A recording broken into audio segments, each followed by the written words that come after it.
from a mistaken identity to getting a new perspective on life. Here are 8 people who attended their own funeral. Before we begin, be sure to subscribe to They Will Kill You. Hit the like button and request any topics you'd like to learn about in the comments section below.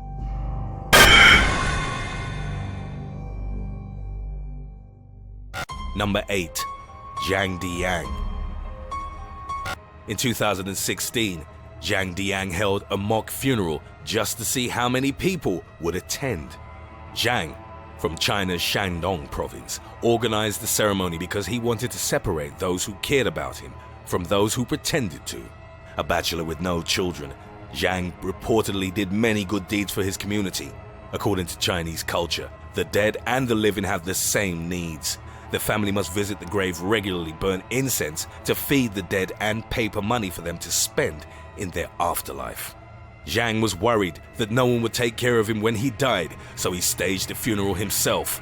Hundreds of curious people from nearby villages and 40 of his relatives attended the ceremony, recording the event with their cell phones. Towards the end of the funeral, Zhang even crawled into his pretend grave.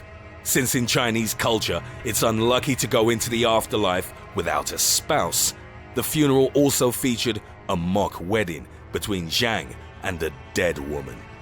Number 7. Gilberto Arujo.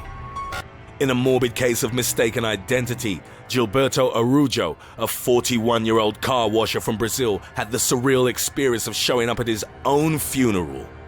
Before the funeral, Jose Marcos, Gilberto's brother, received a call from the police telling him that his brother was murdered. Jose went to the morgue and made what he thought was a positive identification. The family bought a coffin and began making funeral arrangements. Around the same time, an acquaintance saw Gilberto and told him what was happening. Gilberto tried to phone his family to say he was alive, but they dismissed the calls as a cruel joke. He then showed up to his own wake, to the terror and then delight of everyone in attendance. When he turned up on the front door, some fainted while others ran in panic. Gilberto was quoted as saying, "A friend told me there was a coffin and that I was inside it." He told people to pinch him to make sure he wasn't a ghost. The confusion was later clarified, as the body belonged to another man who was also a car washer and who bore a striking resemblance to Gilberto. Number 6. Ademir Goncalves.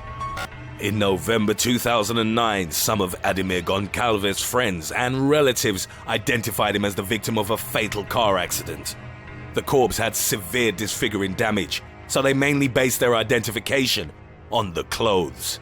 The family took the body home and began making funeral preparations. Little did they know that Ademir had actually spent the night drinking with some friends at a bar near the crash site and wasn't actually the victim.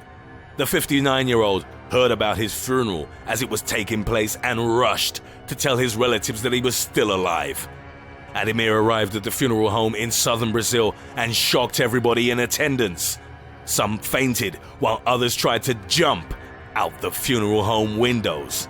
To make matters worse, the funeral was taking place on Dia de Finados, a holiday when Brazilians remember loved ones who've passed. Number 5. Noela Rukundo. In order to attend her stepmother's funeral, Australian Noela Rukundo had to travel back to Burundi, her home country. After the service, she returned to her hotel room. Rukundo then got a call from her husband, Balenga Kalala. She told him that she wasn't feeling well. He suggested that she should get some fresh air. While outside the hotel compound, a man forced her at gunpoint to get into a car where 2 other men were waiting. They took her to an abandoned building and tied her to a chair. One of the attackers then asked Rukundo why Balenga wanted her dead. Rukundo didn't believe he hired them until one of the kidnappers called him to say they had his wife. The last thing Rukundo heard before she fainted was Balenga's voice saying, "Kill her." The kidnappers eventually decided not to kill her. They let Rukundo go 2 days later with a memory stick containing recorded conversations between them and Kalala. 3 days after her kidnapping, Rukundo was back in Australia. While she was gone, Belenga told friends and family she died in a tragic accident and even planned her funeral. As the ceremony drew to a close, Rukundo approached Belenga. He was terrified, thinking her vengeful spirit had come to haunt him. Upon realizing she was alive and well, he pleaded for her forgiveness, saying he wanted to kill her because he thought she was going to leave him for another man. She wasn't. What she did do was call the police, and Kalala was sentenced to 9 years in prison. Number 4. Kong Chen Ang. Kong Chen An from Cambodia's Svay Rieng province would spend his days chained up in his family's home. This may sound like abuse, but the 32-year-old suffered from a mental illness. Lacking money and access to proper treatment, his family did what they thought would keep him safe. In 2014, Kong managed to free himself and ran away. His family desperately tried to find him, but their search was fruitless. After 5 days, they assumed him dead. Kong's disappearance coincided with the discovery of a decomposing body near the river. Kong's family believed the body was his. On the day of his cremation, Kong appeared. Everybody present started to run away, thinking the funeral was haunted. Then Kong called out his father's name. Kong Vanny ran to his son and grabbed his hand. Afterwards, he assured the authorities and the other villagers that Kong was indeed alive. The body that was being prepared for cremation was taken by the authorities and buried. Number 3. Timothy Dexter. Timothy Dexter was an 18th century American businessman who made a fortune buying a large amount of depreciated continental currency after America's independence. The money he had was worthless at the time, but as soon as the war was over, the US government made good on the dollars, and Dexter amassed a fortune. After becoming a wealthy man, he bought a huge mansion and tried to emulate members of New England high society. Despite this, they would rarely socialize with him. Well known for his eccentricity, Dexter wanted to know what people really thought of him, so he decided to stage his own funeral. He sent out a notice announcing his death, and more than 3,000 people attended his mock wake while he hid, watching how his death affected the people in attendance. A feast followed the funeral, during which Dexter showed up, shocking the mourners and announcing that it was a hoax. Afterwards, the eccentric millionaire beat his wife with a cane for not crying enough during the funeral. Number 2. Felix Breezel. Felix Bushaloo Bush Breezel had neither family or any friends to speak of. Yet on June 26, 1938, he became the most famous man in Rowan County, Tennessee. It was on this day that he held his own funeral party while still alive. The event drew national attention, and a crowd of 8,000 to 12,000 people came. The funeral had a carnival-like atmosphere, with people coming from 14 states, with vendors selling soft drinks and hot dogs. When the hearse arrived, with Breezel in the front seat, the crowd rushed the vehicle, asking for his autograph. There were cameramen and reporters jostling for an interview with him. Breezel listened to the sermon while sitting on a chair next to a homemade walnut coffin.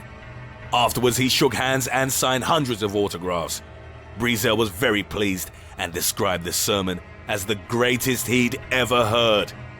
He also requested that no additional funeral be held for him when he died. When he eventually died 5 years later, a small service was held, and his body was buried on a hill overlooking the spot where his funeral party was held. Number 1. Zheng Jia. When attending her grandfather's funeral in 2013, 22-year-old student Zheng Jia had an epiphany. She decided to stage her own ceremony at the funeral home in Wuhan, China's Hebei province, while she was still alive. Jia bought flowers, hired a photographer, rented a coffin, and even hired makeup artists to make her look more like a corpse. As she lay in the coffin, eyes closed, holding her favorite Hello Kitty doll, Jia heard her family and friends as they eulogized her.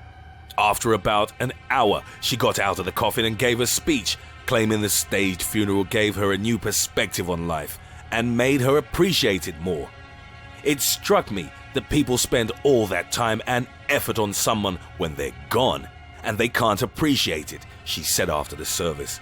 The story gained international attention, but many people criticized the false funeral for being morbid, self-obsessed, and disrespectful of the dead.